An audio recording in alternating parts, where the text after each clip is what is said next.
Okay, we're going to spend some time talking about some polynomial functions here. Here's our definition of what a polynomial function is. Let me turn my pen on. Excuse me. So here's a function f of x, which is written in terms of x, so therefore x is our variable, x, and then there's no x at the end, so this is our constant term, meaning it's just a number, a sub 0. And then x to the n, so therefore this is x raised to some power n, where n is a non-negative integer. So therefore we're talking about 1, 2, 3, like that. So this n can be any number, can be as small as 1 or anything higher than that. And then each term has a degree less than the previous one, or the one before. So if this was 2, then therefore this would be 1. And then the last one would be the constant term, would be the x would be raised to the 0 power. The exponent has to be at least 1 in order for it to be considered a polynomial function. These a sub n's, a sub n minus 1, a sub 1, and a sub 0, those are all, they can be rationals, if you will, meaning fractions, or they can just be integers. In most cases, we'll be dealing with integer values of the coefficients of the polynomial. So therefore, it says right here all the values are real numbers, so we won't be dealing with complex coefficients. That's not part of this class. And the domain of all polynomial functions will be all real numbers. So the domain consists of all real numbers, provided that the coefficient of the highest degree term is not 0, then that will be the degree of the polynomial, n. So therefore, as long as a sub n is not equal to 0, it would be an nth degree polynomial because the n is the highest exponent. Typically, you write the function in descending order, from highest degree down to lowest degree or down to the constant, but it's not necessary. We're going to look at some examples here of some functions that are polynomials and not polynomials. So we'll briefly discuss why they're not polynomials and what would the name of each of these functions be. Our first one here is 2 minus 3x to the fourth. And here's a visual of our function, our polynomial, which happens to be a function, 2 minus 3x to the fourth. Notice that it looks pretty much like a u. This is considered a polynomial because the coefficients are real. The constant term is 2, the coefficient of x to the fourth is real as well. And the exponent is 1 or greater. It's not negative, it's not a fraction, so therefore it's considered a polynomial function. So therefore, our first one is a polynomial function, and since it's a fourth degree polynomial function, we would call it a quartic, or you could say fourth degree polynomial. So the next one, this one is not considered a polynomial function because the exponent is not an integer, it's actually x to the 1/2, so that's considered a radical function. So here's our radical function, which is pretty much a sideways parabola cut in half. Again, polynomials have the domain of all real numbers, and this only has a domain of greater than 0. Again, the exponent on this is 1/2, which is not an integer, so therefore it's not considered a polynomial function. So a radical function is not a polynomial, so that has its own name, and I've already said it a few times. It's considered a radical function. We won't be spending any time talking about radical functions because they're pretty much just parabolas just put on their side. This next one is a quotient of two polynomial functions. The numerator is a polynomial, the denominator is a polynomial. That's actually considered a rational function. One of the key characteristics of a rational function is there are asymptotes typically, but not always. In this case, there's an asymptote from the denominator because x can't be 1. So therefore, you have a vertical asymptote. And we'll spend time talking about rational functions later on, but let's take a look at the graph. And this isn't the best looking graph because the program I'm running here kind of stops right here. This actually does continue to go down forever and ever and ever. And notice that there's a vertical asymptote here, and as well as a horizontal asymptote going around the x-axis. And again, the domain is not all real numbers because you cannot have x being 1. Here's our vertical asymptote at 1, and the domain of all polynomial functions is all real. So therefore, this is not considered a polynomial function for a couple of reasons that I've already discussed. So we'll consider that one a rational function. So let's go back. Our next one is our function is equal to 0. That's called the 0 function. And it's not considered a polynomial function because if I was to write this using x's, it would be j of x equals 0 times x to the 0. Our exponent, n is our exponent, has to be at least 1, 2, or 3 or beyond. Our exponent here is 0. So therefore this is not considered a polynomial function. It's just called the 0 function. Visually, let's take a look at that. And as you can see, the function f of x equals 0 is just a horizontal line that goes along the x-axis. It's the purple line here, which is right on top of the x-axis. So it's called the 0 function, also known as a constant function, because the function values are constant, namely the function values are always equal to 0. So it's also known as a constant function, but this is a special one called the 0 function, but typically it's just referred to as the constant function. Our next one is similar to number 4. It's also not a polynomial function. This one is just called a constant function. And it's just a horizontal line at 8. So let's just take a look at that. And here's our constant function at 8. So there's the value 8, and we have a horizontal line. So it's a constant function. It's not a polynomial function. It's constant because every function value is the same, namely every function value or every y value is 8. That's why it's called a constant function. Our last one, I believe, is not a function either. Yes, actually it is a function. It's a polynomial function. This one is kind of ugly looking. It's actually a 5th degree polynomial, which we would refer to as a 5th degree polynomial, or we could call it a quintic, as quartic, quintic. If we were to multiply this out here, it would be 2x negative 2x cubed, and then we get x squared minus 2x plus 1. And then if I was to distribute this x cubed, I don't really need to do it out, but the highest degree term would be 5, because this would be x3 times x squared, so that would be negative 2x to the 5th. And I don't care what the other two terms would be, but the highest degree term is x to the 5th, so therefore it would be considered a quintic. Let's take a look at the graph of the quintic. And you'll notice here, there are a couple of different intercepts. There's an intercept at the origin, and there's one over here at 1. We'll spend a lot of time talking about the different types of intercepts that you can have. Notice here that it kind of bounces off the x-axis, makes a little U-turn, if you will, and then here it just kind of crosses through the origin. We'll spend a considerable amount of time talking about these different types of intercepts of polynomial functions. The polynomial function being a 5th degree polynomial alludes to the fact that there are 5 roots. In this case, there are 3 of them that are 0 and 2 of them that are 1, because this is x minus 1 quantity squared, so there are 2 repeat roots. So there's really 3 roots here, if you will, all being the same of 0, and 2 roots over here being a root of 1. So there's a total of 5 roots in this one. All polynomial functions will have the same number of roots as there are the degree. However, doesn't necessarily have all the same x-intercepts.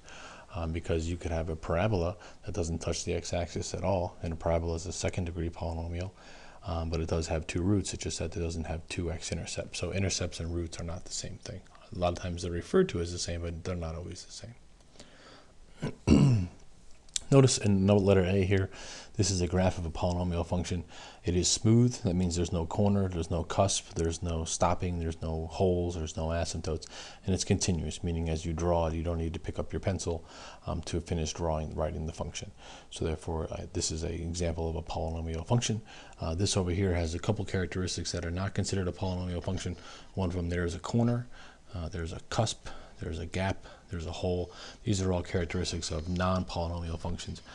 For the most part, these are most of the characteristics of a rational function, but also some of them are of a radical function, which we won't be looking at in this class.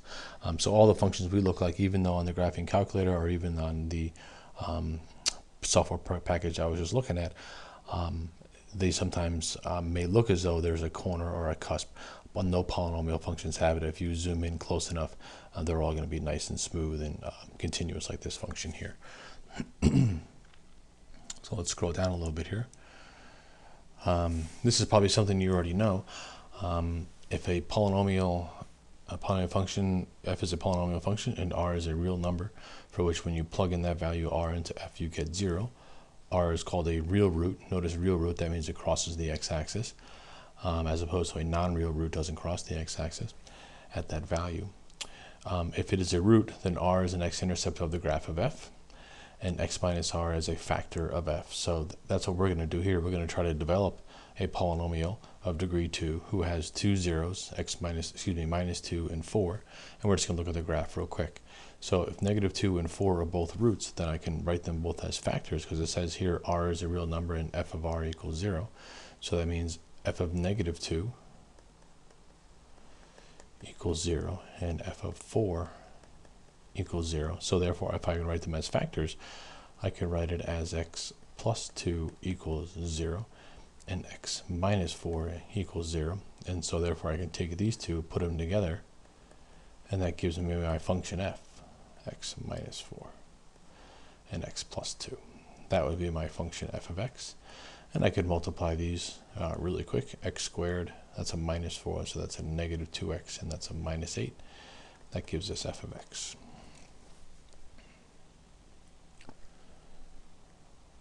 Oh, I want to take a look at the graph, so hold on a second. So here's the graph of our second degree polynomial. I didn't write it out in multiplied form. I was too lazy, so here it is in factored form, x plus 2 and x minus 4. So notice that it crosses the x-axis like negative 2. So if x plus 2 is a factor, negative 2 is a root. And if x minus 4 is a factor, that means 4 is a root or an x-intercept. And it's a second degree polynomial because if I was to multiply this or FOIL this, I would get an x squared. So therefore, that's why it looks like a parabola. And notice that its domain is all real numbers. It's smooth, it's continuous, it is a polynomial function.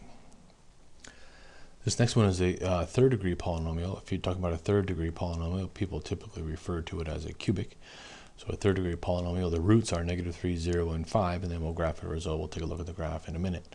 So if these are all my roots, then therefore x equals negative 3 is a root, x equals 0 is a root, and x equals 5 is a root.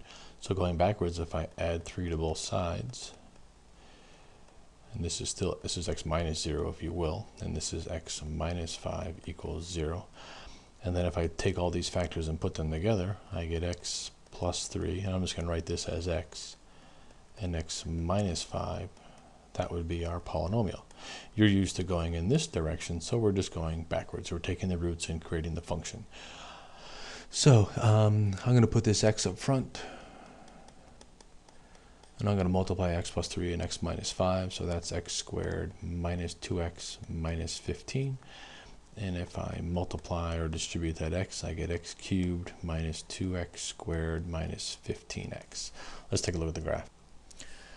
Again, here's another polynomial function. This is of third degree. How do I know it's a third degree? Well, there are 3 roots, 1, 2, 3, or 3 factors, and there's also 3 x-intercepts. A cubic doesn't necessarily have to have 3 x-intercepts. The most it can have is 3. The least it can have is 1. For the most part, cubics increase as you go from left to right. They typically go from the third quadrant into the first quadrant. If the lead term is positive, well, there's a positive 1 up here, if you will, so therefore it goes from the third into the first. If there's a negative, it just does the opposite. It goes from second down into the fourth.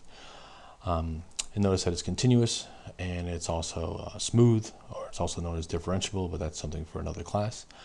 So this is considered a polynomial function, cubic of third degree. Again, not all cubics have 3 roots, or excuse me, 3 x-intercepts. They all have 3 roots, but not necessarily 3 x-intercepts. It could have a minimum of just one x-intercept. It could just cross the x-axis and then continue to go up. Okay, here's a short little definition here. If the same factor x minus r occurs more than once, so something along the lines, if you had a parabola, y equals x minus 2 quantity squared, that would be a repeated, 2 would be considered a repeated or multiple 0 of f, so therefore you would have the same root twice. If r is of 0 even multiplicity, here's an example of an even multiplicity function. What that means, if I was to graph this, a really bad sketch, my root would be at 2, and since there's only one x-intercept, it would only touch the x-axis, if you will, at 2. This is considered even multiplicity. I won't write out multiplicity. Even multiplicity, that means the sign, S-I-G-N, the sign on either side of 2 is the same sign. In this case, it's positive on both sides of 2, so therefore it's considered even multiplicity, and it's considered a touch, and that word we'll be using a lot. Odd multiplicity instead crosses the x-intercept.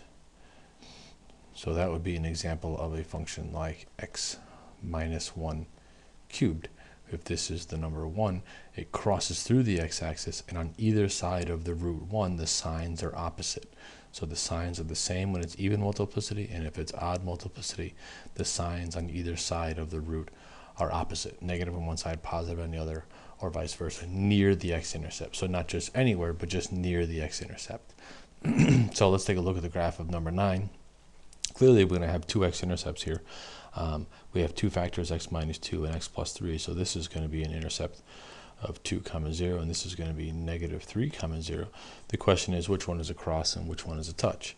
Well, since this has an exponent of 1, imaginary 1 right there, that's an odd multiplicity. So if it has an odd multiplicity, that means it crosses through the x-axis, and we'll look at that in a second. So therefore, this would be, I would circle the C, and this is an even root, so therefore that's even multiplicity. So that means it's going to do a little bounce thing on the x-axis at negative 3. So therefore, that would be a touch. And we'll take a look at that in a second with the graph. This is not the best looking graph in the world, but as you can see, let me slide this over a little bit. As you can see, here's our polynomial that I've written off to the side here. Notice that it's a third degree polynomial, and it only has two x-intercepts, where this is a double root or a multiple root at negative 3, and then it crosses at positive 2 right here. So notice that it bounces, even though this looks like this is a corner right here. If I was to zoom out a little bit, you'll notice that it's really not a corner at all. It's a nice and smooth curve. I just had to zoom it in so you could see the whole curve here. And then so therefore it touches at, and this is, you're going to have to believe me that this is negative 3, and then it crosses at positive 2. So therefore this is an odd multiplicity. Notice on either side of the intercept, the signs are opposite. It's negative on this side and positive on that side. And on either side of negative 3, these signs are the same, or it does a little U here, so it touches the x-axis. So that's an even root, and this is an odd root. Okay, here's another polynomial. This one would be of degree 7. If I were to multiply this all out and multiply this all out, the highest degree term I would have would be x to the 7th. So this would be a 7th degree polynomial. It doesn't really have a fancy name. Essentially, when you get past 5, they're all just the integer to the th. So this x-intercept would be 1, 0, and this x-intercept would be 3, 0. Since this is an even power, that means it would touch on the x-axis, and since this is an odd power, it would cross through on the x-axis here. Let's take a look at the graph. I already have it opened up. So notice that right here, this is at positive 1, and that it does a little bounce near the x-intercept. It has the same sign on either side, and notice at positive 3 it crosses through the crosses through the x-axis, having opposite signs on either side. So therefore that's considered an odd multiplicity. Notice that it does a kind of funny little curve right there. That's because of the higher degree right there, but we're not really going to get into that in this class. So notice that as I zoom out a little bit better, it looks even smoother and more like a polynomial function. So that's just, so it's still a polynomial, even though it doesn't really look like it because it's got these funny little things here, but it still has a domain of all real numbers. It has an even root here and an odd root over here because of the different exponents. Okay, our last one, it's not really clear that we have any x-intercept at all, except if we write this in factored form. What are the factors of 25 that give me 10? That would be x plus 5 and x plus 5. Which I can write that as x plus 5 quantity squared. So now I've just turned this into a parabola with an x-intercept of negative 5, 0, and since it's squared, that means it's an even multiplicity, and it touches. And here's a quick look at our graph. It touches right at negative 5, it bounces back up. It's a second degree polynomial. This is written in the expanded form or the non-factored form, but we still have the same root at negative 5.